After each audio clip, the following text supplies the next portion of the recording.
Coming up on Over a Barrel. We're kind of on edge. The markets remain on edge. Gasoline markets are on edge for any possible movement. The Saudis had a thinly veiled threat.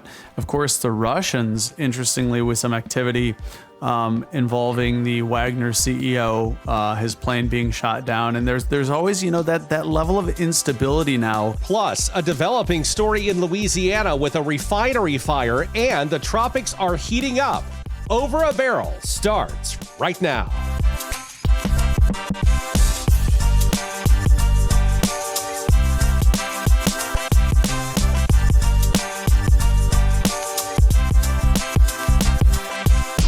And welcome to Over a Barrel. I'm your co-host, Matt McLean, alongside the other co-host, Patrick DeHaan. And we've got a lot to discuss in this episode of Over a Barrel. Patrick, how are you?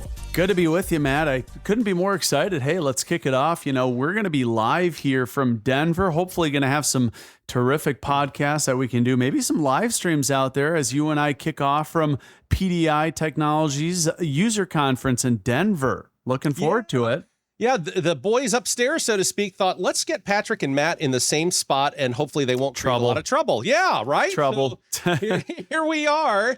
And so you never know. You better tune in because you just never know exactly what Patrick and I are going to do if we are in the same room. Normally, we are hundreds of miles apart and the world is safe. This time around, we are going to be feet apart, and you just never know. That's right, Matt. I make no promises. That's right. So make sure to follow us on social channels at Over a Barrel Show. Of course, Over a Barrel Matt and Gas Buddy Guy. And we may have some last-minute shenanigans you'll want to check out and some last-minute episodes to talk about. But to your point, Matt, a lot cooking as we enter this podcast episode. Absolutely. And I'm not even promising that we won't have a blooper reel. I mean, you just never know. You never know with us. It could be a lot of fun. But, transitioning back to this current episode, oh my gosh, we've got so much to talk about. Gas prices went in a direction I certainly didn't expect them to go into. I expected them to just keep moving right on up. And it looks like I was wrong. And fortunately, you're the Gas Buddy Guy, literally on X/Twitter. You are always right. And so talk to us about what's going on with all of this. Boy, I don't know if I'm always right, but Matt, we got some lucky breaks. While the Atlantic is starting to get a little bit more noisy, we haven't seen a whole lot of development there, and the news out of China continues to lead to some concern. And so the price of oil has been under a bit of pressure. And keep in mind, the Federal Reserve now is talking about, we may not be done raising interest rates. So oil prices have been under some pressure. Matt, we're also getting to the closing innings of the summer driving season. And so that takes us to the conversation of the switch back to winter gasoline, which is only a few weeks away. And along with it, gasoline demand continues to soften. As we stand here today on this podcast episode, the price of oil at about $79.83 a barrel. That's down from the $83 to $84 barrel mark that we saw a couple weeks ago. And that segues into your unexpected realization that, hey, gas prices have actually fallen. In fact, for the first time in the last couple of weeks, the national average now under $3.80 a gallon, Matt. And in your backyard, you're getting close to seeing some sub $3 a gallon prices. Yeah, I am currently in Kentucky at the moment. I'm all over the place usually. And this past week for me, driving wise, has been somewhat quiet. I've only been in a couple of states. So I am very surprised that prices, you're right, have fallen so much, because during last week's episode, I was talking about, I was paying $3.50 a gallon. Yeah. Some places, and that was in the Kentucky region. In like Illinois, I paid $3.99, and that was a bargain from what I was seeing elsewhere. Now we're falling, and I have zero complaints about that one. I think most of those listening to the podcast here are probably in the same boat. I mean, even gas stations, Matt, love when gas prices fall. That's kind of the myth that exists. People think, hey, gas stations really do well when prices are going up, and they love it. You couldn't believe the opposite is much more true. They like when gas prices are falling, and that's what's happened. The national average is now down 6 cents from a week ago. If you were to amplify that out and do the math, Matt, you're going to find out that at 6 cents of savings every day, Americans are spending about $25 million less collectively every day on gasoline from a week ago. So that's good news for the economy. Gas prices down about 7 cents from a year ago. But, we've talked about it in the past. Remember, a month ago, prices were actually quite a bit lower.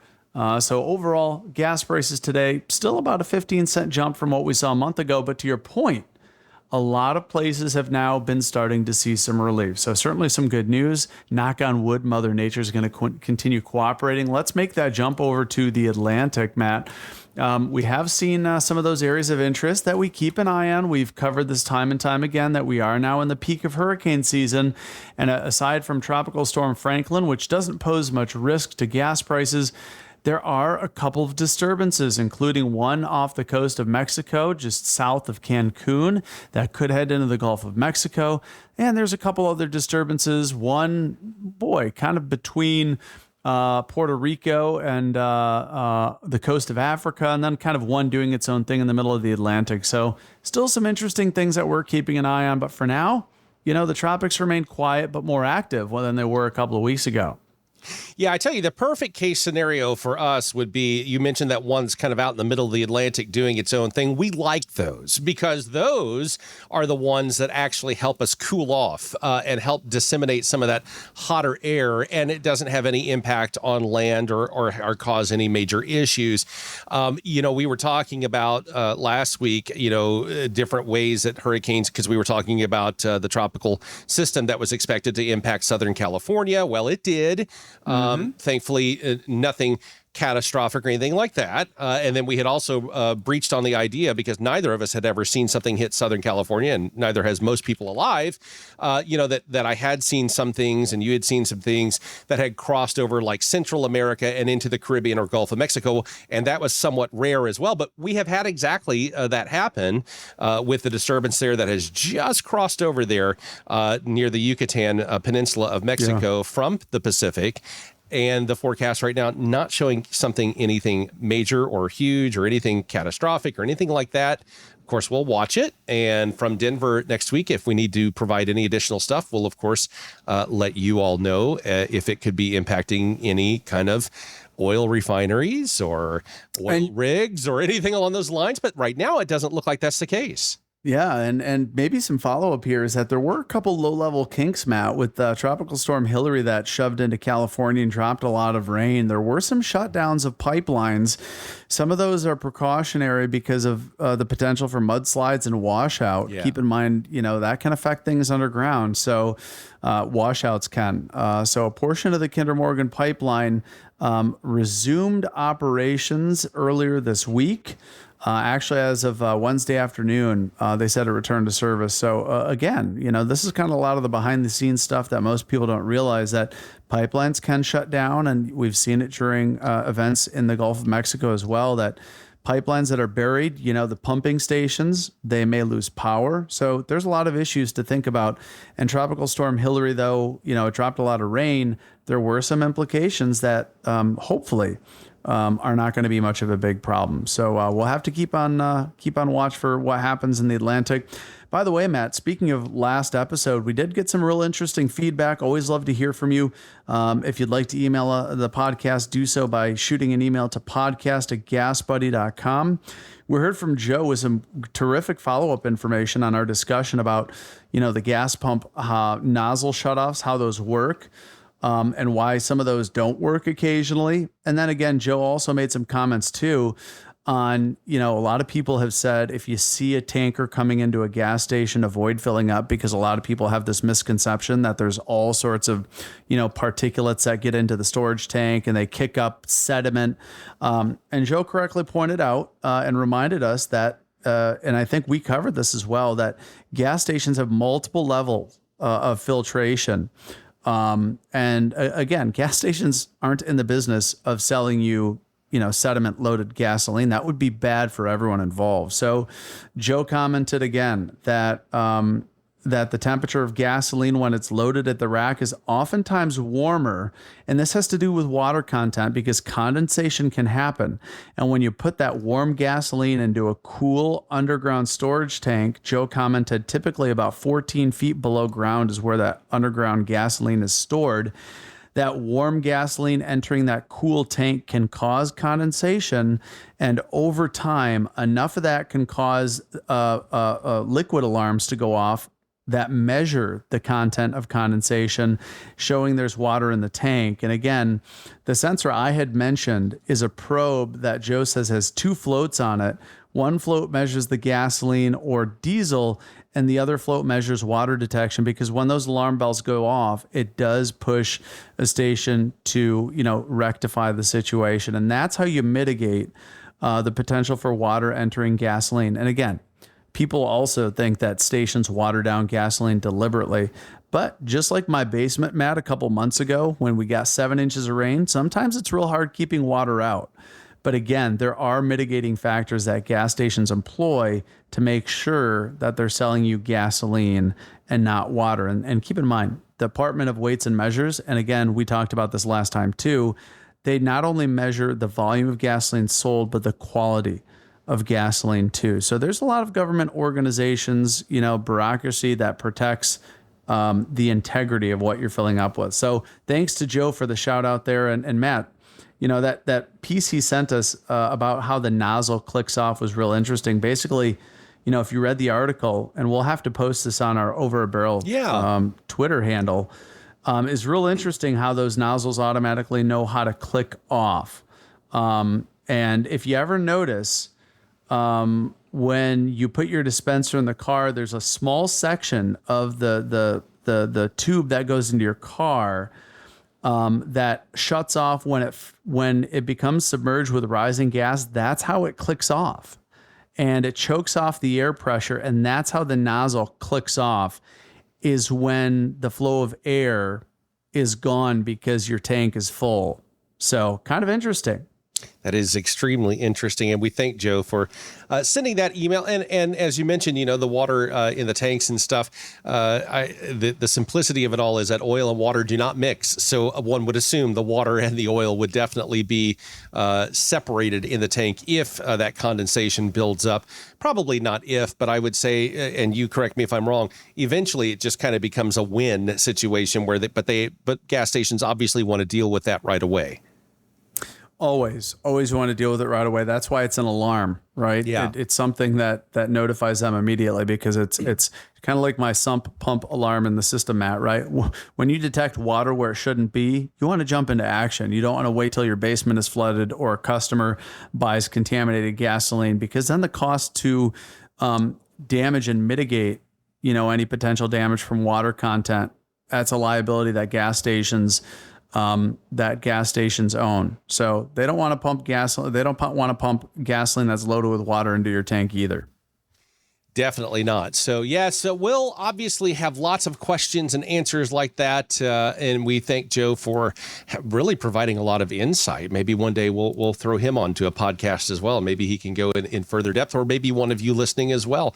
We like to have some fun like that sometimes. So, so prices at this point, you are thinking, barring anything weather-wise or geopolitical-wise, or, there's a whole bunch of what ifs. But if you're waving the crystal ball, so to speak, as I usually say every week, and I need to come up with a sound effect for that, but as you're waving the crystal ball, what are you thinking is going to happen over the next 7 days or so? Are we going up, down, sideways? Where are we going? I think, Matt, I think we'll continue to see the national average drift a little sideways and probably a little bit more down than up, keeping in mind that anything can change at any time. But, as I mentioned, we're getting close to the end of the summer driving season, and there is some downward pressure on demand. And we also do switch back to that cheaper blend of winter gasoline. So the market's almost become a little bit of bearish. Gasoline markets, that is, become a little bearish going into the late innings of fall. Now, we do have Labor Day coming up, and that does usually spark a decent level of demand. In fact, just a week from today is going to kick off the start to Labor Day weekend. So we might have one last hurrah, but, I would expect that unless there's a major hurricane or some other development, that the national average should continue to trend a little lower. We could be 3 to 5 cents lower by Labor Day. But again, we're kind of on edge. The markets remain on edge. Gasoline markets are on edge for any possible movement. The Saudis had a thinly veiled threat. Of course, the Russians, interestingly, with some activity involving the Wagner CEO, his plane being shot down. And there's always, that level of instability now. That certainly could be something to watch in the weeks ahead. Will the fact that the CIA believes Russia targeted that flight. Will that lead to any retribution? Will there be any, level of instability in Russia as a result? Keep in mind, that's always on the subject of conversation because Russia is one of the world's largest oil producers, and what destabilizes Russia could destabilize global energy markets. So, speaking of stabilization, we, as of the time of the recording of this podcast, are monitoring a refinery fire in Garyville, Louisiana. Apparently, a Marathon oil refinery fire there. Allegedly, local news reports there indicate that it was a chemical leak of naphtha, or NAPHTHA. If I'm mispronouncing that, please don't yell at me too much. But they have also issued a mandatory evacuation of at least 2 to 3 miles around the refinery as well.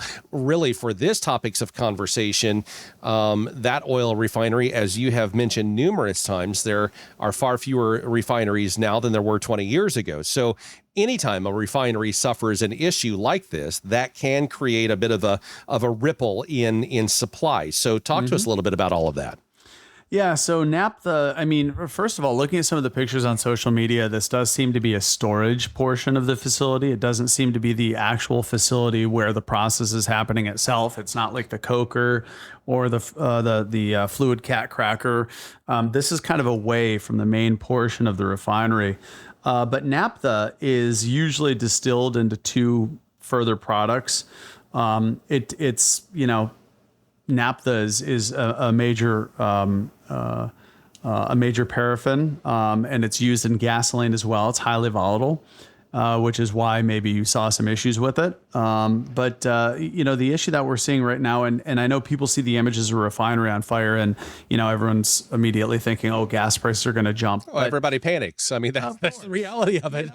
It's not great to see a refinery fire happen, Matt. And I know that. I mean, Patrick, it puts a cold chill up and down my spine, and I host this show with you. So it's like, oh boy. So I mean, well, whenever you do see flames from a refinery, it's certainly never good news. But the good news, if there is to be any from this, is that it does appear isolated from the rest of the refinery, the portion of the refinery that's actually churning out and cracking oil into hydrocarbons. So we'll have to see. But again, it highlights the sensitivity. This is a large refinery.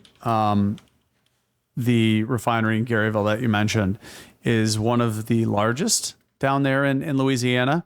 Make it even better. Yeah, no, it's the 3rd largest refinery, I believe, in the country, with a capacity, Matt, of over 500,000 barrels a day. It's what's massive. the worst that could happen to prices with that? I mean, yeah. There have been some issues, Matt. And by the way, the price of gasoline's inching down, but the price of diesel's jumping because of some of the refinery issues and expected outages at refineries this fall. Now, keep in mind, after the summer, refineries are going to do maintenance because during the fall, demand is falling.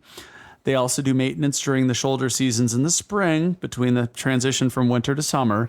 So some of this refinery maintenance, Matt, is likely to squeeze diesel. So while we've talked about gasoline prices possibly inching down for the next few weeks, the explosive nature of what's happening is that diesel prices are probably going to rally pretty significantly. In fact, we're looking at the market today. That's exactly what's happening. The wholesale price of diesel is up over 10 cents a gallon for most of the country.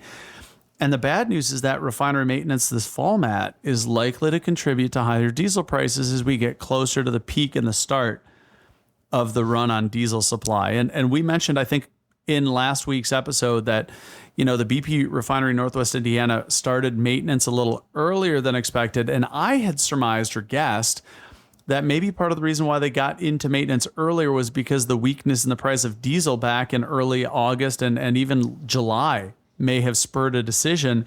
And as you get closer to diesel demand season and the start of it, diesel prices have been rallying. So it may be a positive decision that BP is doing that maintenance earlier so that they're able to supply diesel into a market at a time that other major refineries are planning turnarounds. And some of those major turnarounds could, Matt, lead to a big spike in diesel prices, especially in the Northeast, because first of all, the Northeast does not have more than 10 refineries. I think we're down to 8. And 2 of the major refineries that supply diesel in the Northeast are going to be undergoing maintenance later this fall. That's bad news. So If you have a diesel vehicle in the Northeast, if you have a home heating oil tank, you should expect that prices are going to continue rallying and rising for the price of diesel, and don't delay on filling your home heating oil tank up. You're just a barrel of good news today, aren't you? I'm a bear, man. I'm all often that way. It's not always good news, and hey, I get as excited when prices go down as they go up. But it's not always good news. Right, a barrel is in over a barrel. Never mind. Anyway, the point It's good news what's in the barrel, especially if it's bourbon that's in the barrel. Well, there is that. Yes, there's no question about that. One thing that I did want to ask you very quickly, it's kind of a sidelined question. I'm going to chase after this rabbit because I had a spark of question mark in my mind when you were talking, as I often do, by the way. But it has nothing to do with what you're saying, but rather it spurns my mind to start thinking of other aspects. I think the general consumer, and myself included, I am very curious about this. So take, for example, the refinery that's currently on fire in Louisiana right now. It's owned by Marathon. Correct me if I'm wrong. I often am, so it's okay. Is it safe to say that when it comes to gasoline, BP, Marathon, all the different corporations that own different refineries and brand names, but in one geographic region, that Marathon refinery, basically every gas station within a X amount of miles, no matter what the brand name is on the sign, is basically getting Marathon produced gasoline with their different additives in it? Or how does all of that work for distribution?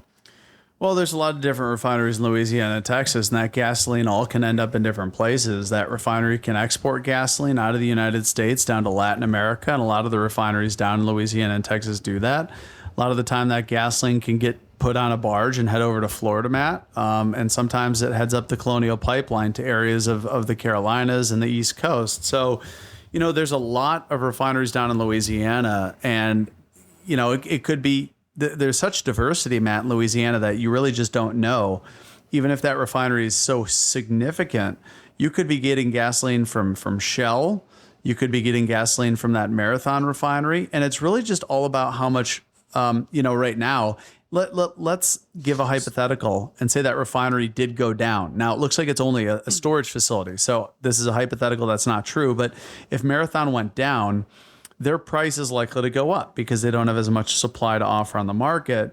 And that would likely push gas stations to probably buy from a different refinery, if that's even possible. So the flow of that gasoline, it probably goes all over the place. And stations may have an option on who they're buying from, especially if they buy in the open market. If they don't have a contract with anyone. So like a convenience store branded gasoline versus like a Shell station or Marathon, or how does all of that work? Well, it's very complicated. Some stations, especially larger ones, it may have a contract. There may be a jobber or a wholesaler, Matt, that delivers that fuel, and they may have contracts with certain refiners to buy gasoline as well. So, there's a lot of layers of who you're buying from. Some gas stations simply buy on the market with who's ever cheapest, and they don't have a contract. But there's a lot of different ways to play it. So that Marathon gasoline, let's say that refinery, it can end up in different places at different times, all depending on the overall condition of the market and depending on who's selling gasoline lowest, whether it's Marathon or if it's BP or if it's Shell or if it's ExxonMobil or if it's Valero, right? There's a lot of different options. Just like you and I have options on who we're going to buy our gasoline from, oftentimes stations will have options on who they can buy from unless their station says BP, then they have a contract with BP most likely. Or if they're Marathon, they may have a contract with Marathon, and that contract may last several years.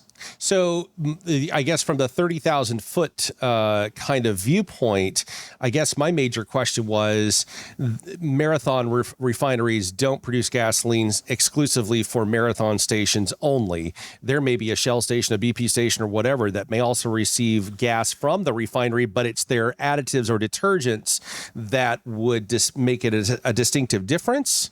It would be pretty rare, though, to see another branded major gasoline supplier buying from a different brand. For example, a Shell is going to buy from a Shell refinery unless there's a different contract stipulation in place. So, there could be a lot of different movements happening. But generally speaking, a BP station is buying gasoline from BP. That's part of how they're allowed to use and franchise the brand, is that they agree to buy from BP. So, a lot of the time, Matt, the independent station is the one that may just be buying from different refiners. And essentially, this is kind of an interesting point because there are two different ways that gasoline is referred to at the local rack where stations, where trucks are filling up. Refineries sell gasoline that's branded, meaning that Marathon sells both branded gasoline for sale at Marathon outlets that probably has that different additives package, and they sell unbranded gasoline, which is what the leftovers are. So Marathon produces enough gasoline to meet all of its contracts, and generally that branded gasoline is tied to a contract, right? And so Marathon also very likely produces more gasoline than they have to meet those contracts. And that's what's sold as unbranded gasoline. And that can be sold to independents. It can be sold to, stations of large size that maybe aren't affiliated with Marathon. Rarely does it end up going to a Shell, but it could, depending on the local market. There may not be a Shell refinery, so they may have product offtake agreements. But essentially, Matt, refineries sell in two different streams, branded and unbranded gasoline. And it's that branded gasoline that always flows to a Marathon station or somebody that has a big contract. And that unbranded gasoline is essentially the leftovers, from whatever is left beyond what Marathon is contractually obligated to produce. They sell as unbranded gasoline. And generally, the price of unbranded gasoline is a little bit lower because it's kind of like the leftovers. It's just as good, but there's more competition then from other refiners on that unbranded gasoline. So it's a very convoluted, system. Yeah. But that's a generally very interesting. Yeah, that's a very interesting response because, the city that I normally reside in, I drive by the port more than once a week, and I see the big tanks, with the big brand names of Marathon and BP and different ones on the outside of them. I just simply assumed that the local refinery, like for you in Chicago, there's a refinery in Indiana. I just actually assumed that refinery was owned by a corporation, but they provided gasoline, geographically speaking, to a certain radius around that refinery, no matter the brand name. That's what made logical sense to me. And so they usually would. I gotcha. Okay. And I'll give you an example like that BP refinery we've long talked about in Northwest Indiana. They are probably one of the major suppliers into the Chicago market, but there's also other refineries. There's an ExxonMobil refinery outside Joliet that supplies likely a similar market. There's also a Citgo refinery in Lamont. These are the three Chicagoland refineries, and they all hook into a pipeline system, Matt, that also supplies much of Michigan. For example, the western half of Michigan is served from those refineries because they're connected to those three refineries by pipelines. The Wolverine pipeline's the big one, and it runs up the west coast of Michigan from Niles, Michigan, up into Ferrisburg and into Muskegon, Michigan. So generally refineries are, it's more likely they're refining, their local geographic region. But in the case of some of those refineries down in Texas, there are very long and significant pipelines that may bring that product significantly further out of their market than what you might expect. And some of that Marathon gasoline in Garyville, Matt, that can end up all the way going to maybe places like New Jersey because of the pipelines that connect that refinery. So they can be supplying an area far and wide. That is, and even overseas markets. Some of those refineries are going to export all the way to Europe. If there are unique opportunities, refineries in Texas and Louisiana are going to slap those supplies and put them on a barge or a product carrier, and they can go into Latin America, South America, Europe. They can even go to Asia. That's also something that I did not stop and think about. Yeah, it doesn't always stay within the United States. It could actually go elsewhere. So there's a lot there that, shoot, we could create a multiple podcast if we wanted to unpack everything you're talking about. We could be talking about this for a long time because there's a lot there. But I was just very curious about how all of that worked behind the scenes. Sure. And I think a lot of people can be curious about things like Absolutely. that. Is store branded or convenience store branded gasoline versus, the actual quote unquote brand names like a Marathon, a BP, et cetera, et cetera. I mean, there's so many different ones out there. And those are certainly interesting things, Patrick. And I know that a lot of folks have a lot of things that they can obviously have a lot of questions about. You can, of course, send those questions to us. And as Patrick has talked about, and we have talked about, we will be in Denver all next week. We'll be doing podcasts there live as well as different topics and things like that. Please send us your questions. You can send them to Over a Barrel at gasbuddy.com. Is that correct, Patrick? It's actually a podcast at Gas Buddy. I mean, At gasbuddy.com. so many social media channels, Right? Matt. Yeah. And then Podcast at gasbuddy.com and Over a Barrel Show. On X. I guess we'll call it X now, formerly Twitter, as well as Over a Barrel Matt, as well as Gas Buddy Guy. Send us all the questions and we will do our best, especially when we've got a lot of experts in their leading fields that we may be able to snag and ask really quickly and throw them on the air, so to speak. So we'll be keeping a watchful eye on that. But that is going to wrap up today's episode. Thanks so much for joining us here on Over a Barrel. You have yourself a great one.